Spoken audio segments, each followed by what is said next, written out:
RMN Drama presents Kini ang akong suliran. Sa bugtong tuyo nga kami makaalagad kaninyo. Among gituyo pagmugna kining maong tulumanon nga pagatambagan nila ni Dr. ni Elaine Bathan nga mutabang sa pag-iway sa mga gumunhap ug kalibo nga inyong gihambin ilabi na sa punto legal. Inisab si Dr. Rene Obra ang kaabag sa inyong suliran. Kini ang akong suliran. Kini ang akong suliran.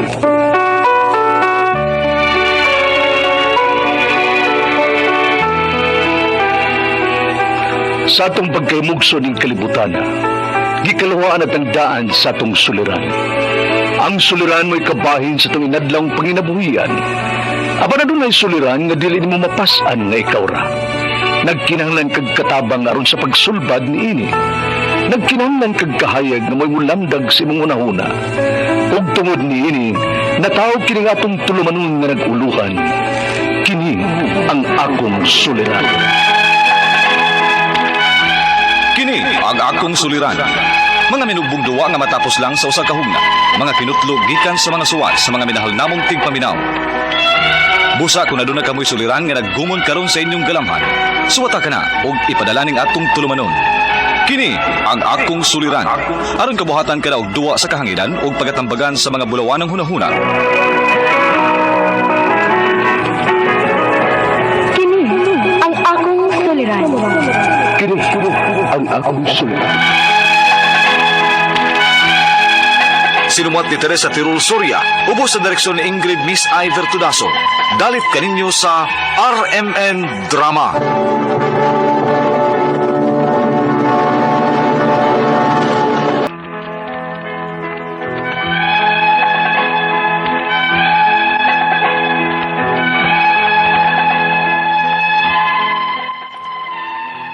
Mayong adlaw kanyong tanan nga nagpaminaw karon ning tulumanon, kini ang akong suliran. Ilabi na kaninyo Dr. Rene Obra o Atty. Elaine Bathan. Ingon man sa mga artista nga maghatag og kinabuhi, tining akong suwat suliran. Ako si Vicente, hingkod ang pangidaron. Minyo og may duha ka mga anak. Taga Bacolod City. Punto legal kini akong suliran. Kabahin kini sa panagbuwag namo sa akong asawa. Tuan niya ang among duha ka anak. Mao kini karon ang akong suliran. Aron inyong hisabtan, ingon ini ang mga panghitabo.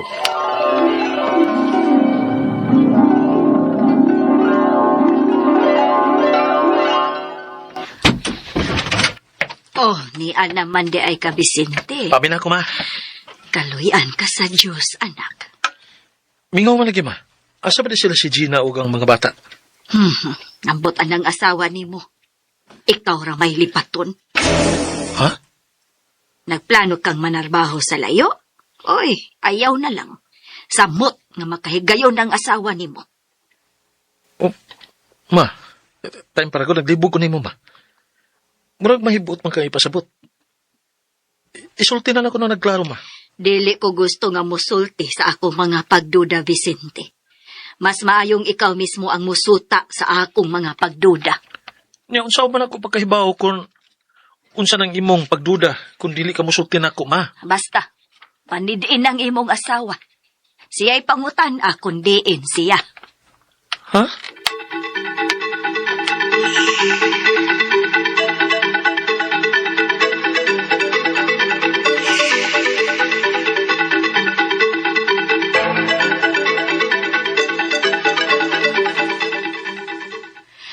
Dito ko silang mama nako eh. Kailaay tayo dinis inyo. Napay mama nimo nga lain og tinagda nako.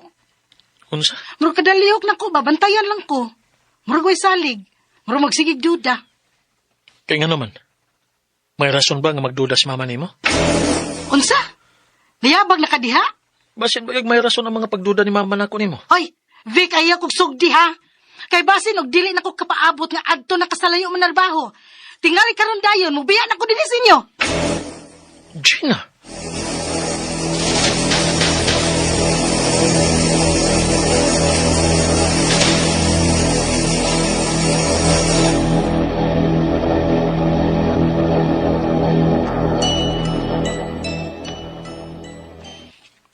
Unya, mo dayon kag panarbaho sa layo? Nagladuhan naman unta ko sa primero pa. Apan human sa gisulti ni mama nako, Udayon ko. Usa, mudayon hinuon ka. Kuwang ko sa pagtuo sa pagduda ni mama pa. Kay kung tinuod pa, kanong dadon man ni Gina ang mga bata sa iyang paglakaw? Susiha lagi. Kung sayo pa mis mama ni mo. Ingna kung bagakon, may laing laki ng imo asawa. Pa,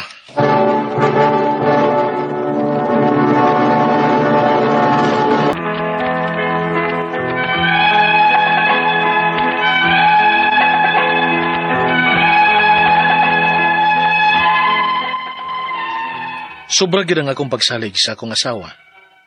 Siya ba ang gipili ko nga pakaslan? Maong dihay mga pagduda ang ako mga ginikanan bahin niya, wadain kumatuo. Midayon gid ang tako og panarbaho sa laing lugar, apan kalit nga nausab ang akong hunahuna, ug ibalik ko sa akong agi. O gunya. Oh, Mga hayop mo! Vicente! Mao di ay nga magsigi ka og pananghid nako, nga moanhi ka sa inyo. Ug anhin nimo gusto mo puyo samtang wa ko. Kay dugay na di nga anhin mo magkita-kita og sa imong laki. Vic! Kalma lang! Usa kalma! Nagtuo ka nga mo kalma pa ko. Nining ako nakita karon. Ug ang imo mga ginikanan may konsenter pa gyud nininyo gibuhat. Niya pa mo silang bahay mag-abot-abot. Ayaw na lang suko-suko, Gudiha. Dawatan na lang. Wala ko'y gusto nimo. Move on na lang. Wa ka ikabaws, Gina. Di man ko magkuwang nimo. Hala no? Angay pa bagod na nimo ipangutana. Wala ka mahibaw sa imong pagkuwang nako o sa imong anak, Vicente. Nagtuo ka nga paigo ang imong kita namo. Dugay na kong nagreklamo nimo ana do. Mao bitaw nga andam na ko nga manarbaho sa layo. Kaya aron doon ako'y dakong sweldo. Da, di pagyahapon na paigo oy. Og uwahin na. Kay may lain akong gimahal. Maong magbuwag na ta. Sa, Og garin ako mga bata. Kay dili ka makabuhi nila. Gina.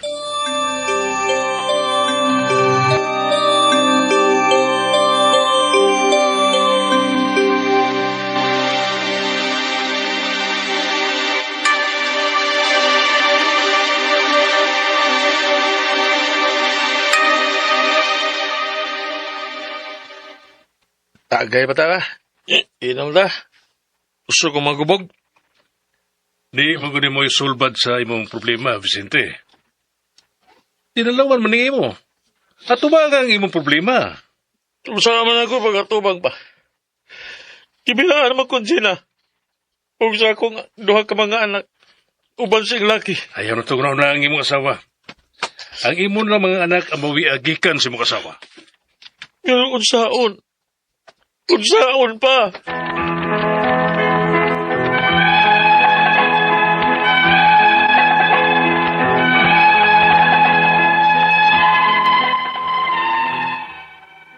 Grabe ko kadaon karon.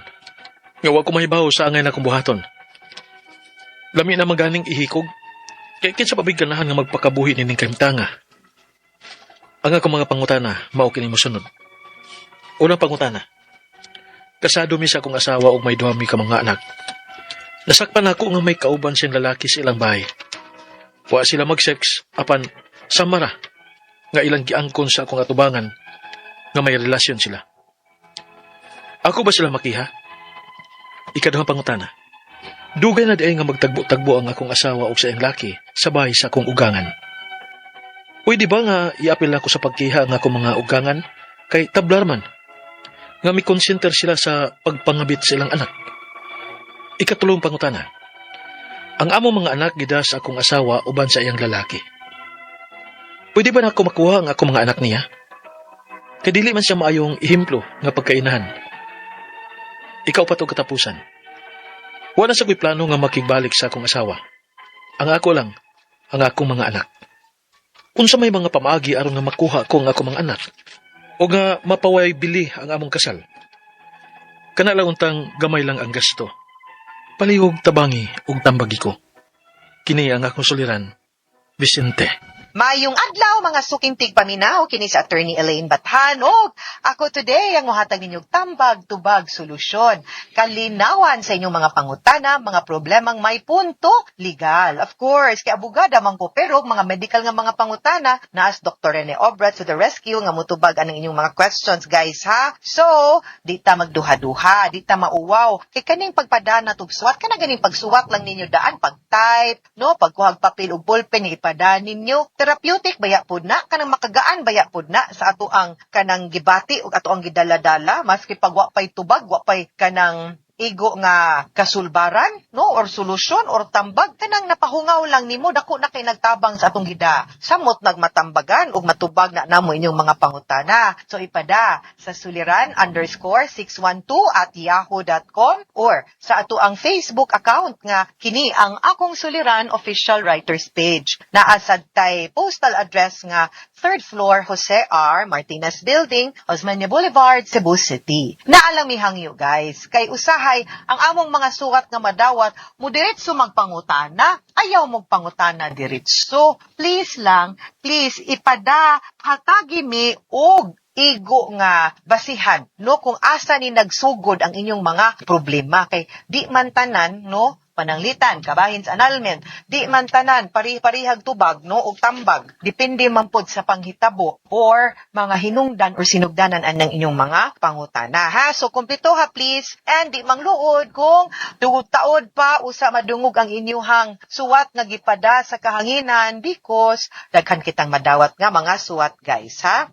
And so, ang ato ang letter sender karong adlaw kay si Vicente, taga Bacolod City. Kumusta man tanan ang ato ang mga Ilonggo, no, nga mga higala nga kusog pod maminaw nato dinha sa Bacolod. Punto legal ang ato ang pangutana, ato ang nasinati sa drama ni Vicente nga nagbuwag sila sa iyahang asawa o wa niya ang iyahang duha ka anak. So naani siya yung mga questions kabahin sa ilahang sitwasyon, no? Kay murag na down siya sa iyahang nahibaw-an, no, kabahin sa iyang mga anak kay gusto niyang kwaon balik ang iyahang mga anak kay murag wa na tarog tratar dito spikas. So una niyang pangutana, kasado mi sa akong asawa ug may duha kami nga mga anak. Nasakpan ako nga may kauban siyang lalaki sa ilang balay. Wala sila mag-sex apan sama sa ilahang giangko ng ilahang gibuhat at tubangan nako nga may relasyon sila. Makiha ba gihapon nako sila? The answer is yes, no? Because lahi manggod ang kasong adultery nga mapasaka nato sa usa ka babae nga minyo kumpara sa usa ka lalaking minyo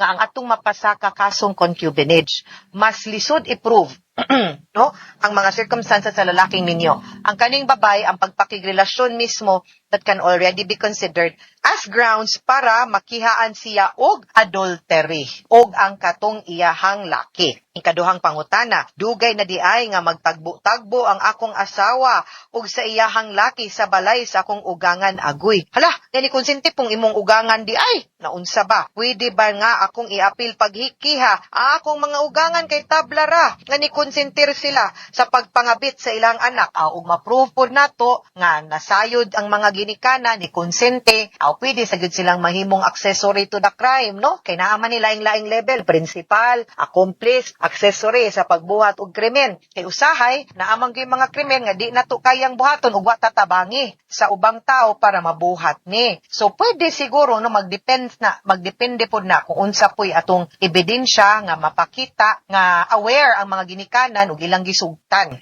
ang imuhang asawa nga mubuhat anak. Ikatulong pangutana, ang among mga anak gidala sa akong asawa uban sa iyang laki. Pwede ba na akong makuha ang akong mga anak niya? Kay dili man siya maayong ehemplo sa pagkainahan. Ang pangutana, pila edad sa imong anak, Vicente?